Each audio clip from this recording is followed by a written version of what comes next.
Assalamualaikum warahmatullahi wabarakatuh. Salam sejahtera bagi kita semua. Perkenalkan, nama saya Ceria Panifat dari program studi Ekonomi Pembangunan Fakultas Ekonomi dan Bisnis. Pada kesempatan kali ini saya akan membahas sebuah topik yang penting dalam ilmu ekonomi, yaitu ekonomi kelembagaan.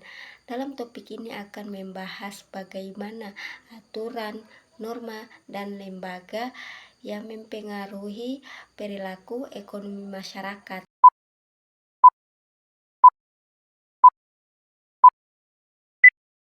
Apa itu ekonomi kelembagaan?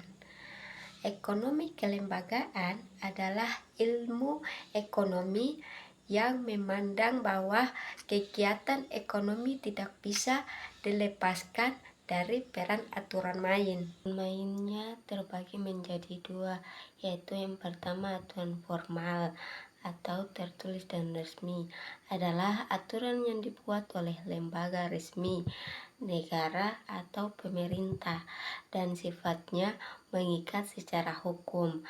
Contoh, undang-undang, misalnya undang-undang ketenagakerjaan yang mengatur hubungan pekerja dan perusahaan. Yang kedua, peraturan pemerintah, aturan tentang pajak, investasi, dan perdagangan. Yang ketiga, kontrak kerja, yaitu kesepakatan tertulis antar pekerja dan perusahaan. Yang keempat, hukum properti, yaitu aturan kepemilikan tanah atau rumah.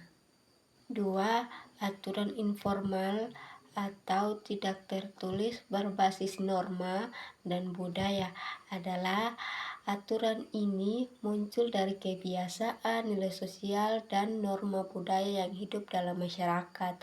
Contoh, gotong royong, yaitu masyarakat saling membantu dan membangun desa tanpa paksaan hukum. Dua, kepercayaan, yaitu orang berdagang di pasar tradisional dengan sistem hutang karena sudah saling percaya. Tiga, adat istiadat, misalnya aturan adat dalam pembagian tanah warisan. Yang keempat, norma agama seperti larangan riba dalam transaksi ekonomi umat Islam. Jadi, aturan main dalam ekonomi kelembagaan adalah segala bentuk aturan formal dan informal yang menjadi pedoman interaksi masyarakat, sehingga aktivitas ekonomi tidak liar, melainkan tertib, efisien, dan adil. Selanjutnya, mengapa ekonomi kelembagaan sangat penting? Karena tanpa aturan, interaksi ekonomi akan kacau. Misalnya, jika tidak ada hukum pelindung hak cipta, orang akan bebas meniru tanpa inovasi. Jika tidak ada aturan kontrak, pelaku usaha bisa seenaknya melanggar kesepakatan.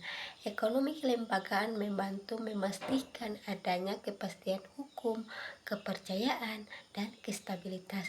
Dengan begitu, pertumbuhan ekonomi bisa berjalan lebih adil dan berkelanjutan. Apa dampaknya jika ekonomi kelembagaan lemah? Yang pertama, korupsi dan penyalahgunaan kekuasaan. Yang kedua, aturan yang berubah-ubah sehingga investor ragu. Yang ketiga, konflik sosial karena tidak ada kepastian hukum. Yang keempat, pembangunan terlambat meski sumber daya melimpah. Inilah sebabnya banyak negara kaya sumber daya tetap miskin karena lembaganya tidak efektif. Tujuan ekonomi kelembagaan pada dasarnya berkaitan dengan bagaimana aturan main, formal maupun informal. Secara rinci, tujuan utamanya antara lain: yang pertama, mengurangi ketidakpastian dalam interaksi ekonomi. Yang kedua, meningkatkan efisiensi ekonomi. Dan yang ketiga, menjamin hak kepemilikan. Yang pertama, mengurangi ketidakpastian dalam interaksi ekonomi, yaitu ekonomi kelembagaan bertujuan menciptakan aturan yang jelas seperti hukum, regulasi, norma sosial, sehingga pelaku ekonomi memiliki kepastian dalam bertransaksi.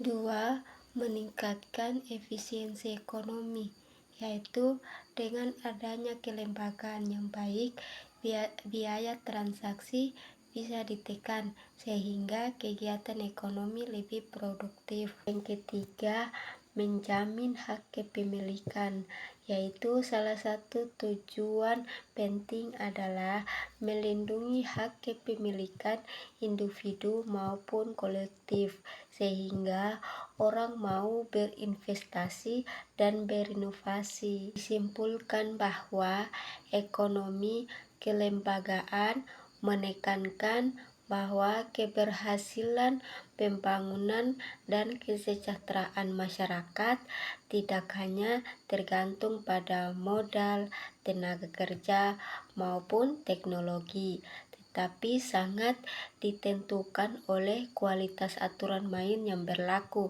institusi yang efektif, adil, dan konsisten menjadi pembeda antara negara yang mampu tumbuh pesat dan stabil dengan negara yang terjebak dalam stagnasi dan ketimpangan. Mungkin itu saja yang bisa saya sampaikan. Kurang dan lebihnya saya mohon maaf. Akhir kata, wassalamualaikum warahmatullahi wabarakatuh.